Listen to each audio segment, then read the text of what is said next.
Hey, good morning. I'm Patricia Murphy. It's Tuesday. This is Seattle Now. Today we're sharing a favorite episode from our friends on the Booming podcast. The recent flooding in Washington is a reminder of the extreme weather impacts of climate change. But the Northwest has become a destination for people seeking more livable climate compared to other parts of the U.S. Climate migration is difficult to study and even harder to predict. But some researchers say a historic population shift has already begun. On today's episode, is the Pacific Northwest ready for an influx of climate refugees? Here's Monica Nicholsberg and Joshua McNichols. So, Monica, I've done some reporting over the years on Seattle's growth. Historically, a lot of that growth has been due to tech companies, people moving here for tech jobs. Not everybody, but a lot of people. But recently I was thinking about this woman that I talked to about a year ago. She moved up here from California after the Paradise Fire burned down her home, and she had almost nothing. She was starting completely over from scratch. And fires like that, they're getting bigger and hotter and more routine.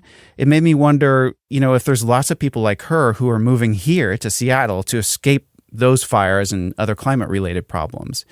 I know you've seen this firsthand in your life. Yeah, I've always been interested in climate change and natural disasters.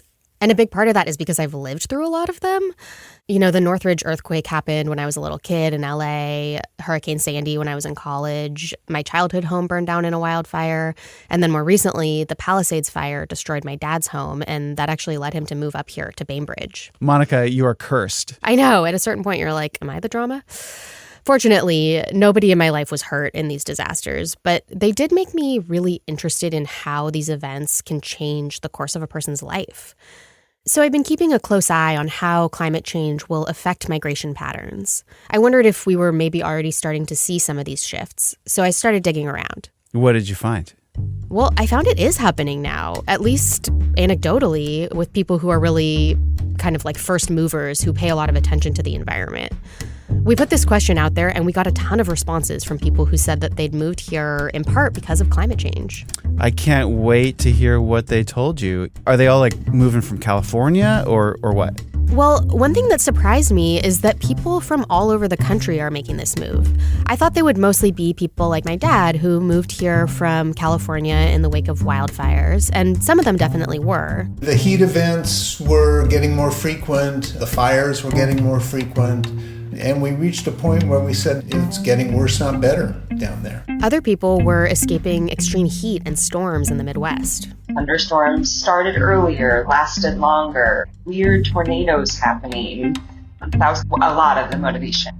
I heard about flooding and hurricanes in the Southeast. Helene, when that came through, that tore up a lot of my backwoods, my backyard. So these people all faced very different climate problems, and they all arrived at the same solution. Move to Washington. Why do they think the Pacific Northwest is any safer from a climate standpoint? Well, this feels like a good time to acknowledge that we're talking about perception here, the view that places will be safer. But climate change is not predictable. It's changing the weather everywhere. And we're not immune to disasters here, especially wildfires, flooding, droughts. But that being said, there are some things about our climate that can mitigate the risk. We get a lot of rain west of the Cascades, which can reduce the danger of catastrophic fire and make it easier to grow food. We have fairly reliable fresh water sources.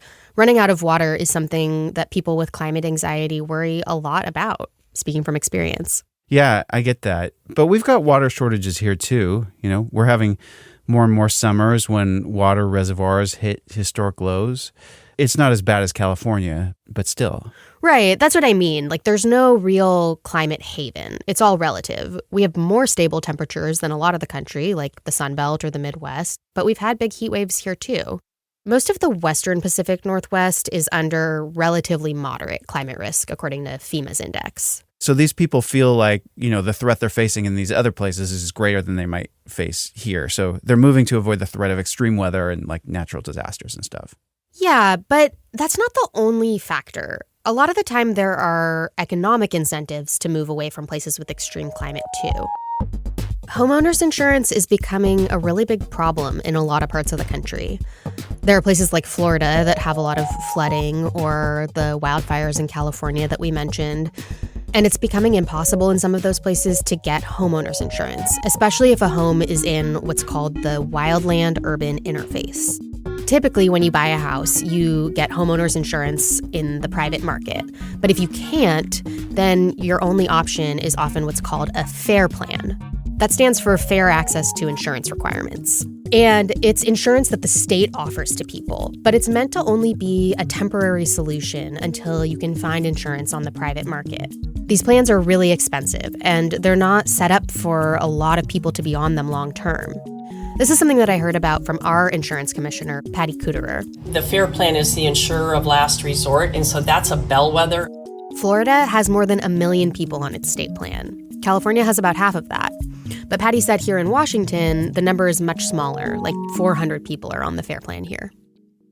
Okay, that's a big difference. So fewer people here are signed up for like this catastrophic insurance of last resort. Yeah, exactly. I talked to this woman, Cameron Goldman. She goes by Cam. I grew up in California, Southern California. She moved to Bellingham a few years ago from LA. She used to live in this gorgeous canyon, as she describes it. But it was in that wildland-urban interface, and the likelihood of a fire was really high. The FAIR plan was her only option for homeowners insurance there. But also every year it was the big question of whether that was going to be the year that we lost everything, that a fire would just rip through. She ended up moving to another house in LA where she could get private insurance. But in retrospect now, having seen the Eaton fires and the Palisades fire, and we weren't safe there either. Because if the conditions are just right or just wrong, nothing's going to stop the flames. So I feel so much safer up here. It does make sense that if you can't afford to insure your home, you'd have to move. But that can be complicated. It may mean leaving family or friends behind or a job. Yeah, I mean, it's the reason that most of my family and friends from growing up are still living there, even though they acknowledge this risk. It's a big decision to move, especially to another state.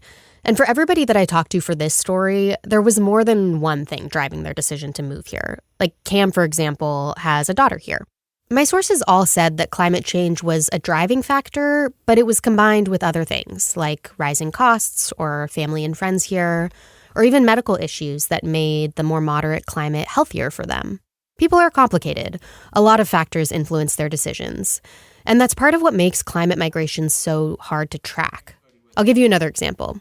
I met a guy named Jason Dubmark when I was up in Bellingham. I'll show around a little bit out here, and then we'll go show you the creek. He's an environmental writer. He's written 2 books on climate change, and he and his family moved up here from Oakland a few years ago. Suburban homestead dream, right? I guess. So you've mentioned 2 people moving to Bellingham. You know, I can understand why. I grew up there, and it's the loveliest town I know. You know, it has this very DIY culture, lots of small independent businesses. It's a good place for starting over. Yeah, Jason and Cam don't know each other, but they both said that they think it's sort of this little, enclave for climate migrants. Huh. And Jason has this really lovely property that backs up into a forest. I mean, in Oakland, we had a big garden. In San Francisco, I ran an urban farm, so I've been doing this for a while. Hello, girls. Feeding chickens. Yes, the telltale signs. If there's any eggs, it's kind of my midday routine. Jason grew up in Arizona, and his partner is from Bellingham. They wanted to get away from the drought and the wildfire hazard in Northern California and be closer to family. I've got friends and family still in Arizona. I wish them all the best. But if I'm thinking about my daughter who's going to live into the latter parts of the 21st century, I just don't see Arizona as being a place of high ecological resilience. So then if it's sort of like, are we going to go to Phoenix or Bellingham? Well, knowing what I know about climate change, the answer is Bellingham. Okay, so say the predictions are true and we're going to get a lot of inbound migration. I'm trying to imagine how that would play out. This region has had a hard time managing growth in the past. I mean, over the years, the Seattle area has added jobs much faster than it's added new homes. So what kind of growth from, people moving here as climate refugees are we looking at? Yeah, we're already behind in managing growth in a lot of ways. There was this article in The Atlantic a few years ago by Abram Lustgarten, and it really stuck with me. He's a reporter, but he also does a lot of climate migration forecasting, and he wrote a book on the topic. In this article, he was kind of imagining what America would look like if the southern states become uninhabitable, and he described this megalopolis of Pacific Northwest cities. This idea of a megalopolis comes up through those conversations, half in jest, but also realistically, as, what happens to a region when you have a big city like Vancouver to the north and cities like Portland, Oregon, and Seattle more or less in a line. Those places can start to, with extreme population growth, begin to connect and just become really one large, more urban region. Yeah, this is that whole idea of Cascadia. People want to build a bullet train connecting it all. I really hope that they do at some point. It's important to know that Abram is envisioning this over a long timeline. And when other researchers have looked at this topic, like the UW, they acknowledge that climate migration is likely, but they think it's going to happen gradually over time. But Abram said that the time to prepare for this is now. And that's because big infrastructure projects that you need to deal with all this growth, like affordable housing or high-speed rail, they're really expensive. Cities usually need to borrow money to get them done. And if they borrow that money now, it'll be cheaper because the lenders still haven't really factored in the future costs of climate change. The municipal bond market itself is a fascinating little corner of this conversation because it supports something like 75 or 80% of all, investment in building in the United States by cities and states and small towns. And when the climate risks become more apparent to that market, the cost of borrowing will go up. He says that these destination cities that are expected to have a lot of migration should take advantage of that by building lots of housing and expanding transportation networks now. Yeah, I was just covering this a couple of years ago in the city of SeaTac, south of Seattle. They're using municipal bonds to move their city hall and build a whole bunch of housing right around a light rail station. And, a lot of people are worried that it's really expensive, but what I'm hearing from you is that could get a lot more expensive in the future. Yeah, exactly. Yeah. Also, I could totally see housing costs in smaller towns like Bellingham or Mount Vernon skyrocketing if they don't get ahead of this. Yeah, which is something that we're already starting to see. Okay. So we know that anecdotally, people are moving here and they're being driven by real concerns and the higher cost of things like insurance, which is more expensive because of those climate risks. Right. But there's a lot we don't know about how this region's risks will change here in Western Washington. Are the people moving here prepared for the possibility that climate disasters could end up following them here? Yes, definitely. These are people who follow environmental news very closely. They understand that no place is completely safe. Jason made this really clear when I talked to him. There is no way.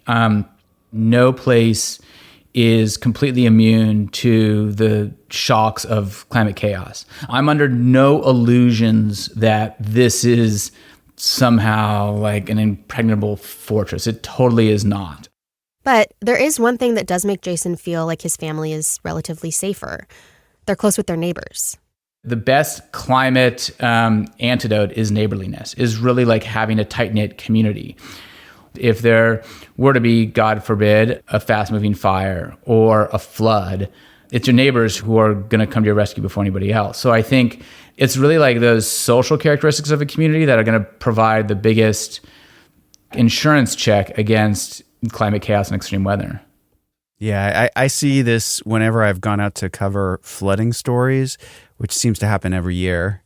Somebody at a restaurant brings free food to the relief workers, Yeah, without fail. This is something that I also experienced in some of those natural disasters I mentioned earlier. During Hurricane Sandy, people built these big generator islands in the middle of the streets in New York so that anybody could come and charge their phones. Or like in LA, you would have movie stars directing traffic during evacuations. Yeah, go Jennifer Gardner. Yes, shout out. The reality is that none of us can predict where or how the next climate disaster is going to strike. But we can form these strong bonds with our community and take care of each other when it does. Yeah. Well, thanks for bringing us this story, Monica. Happy to.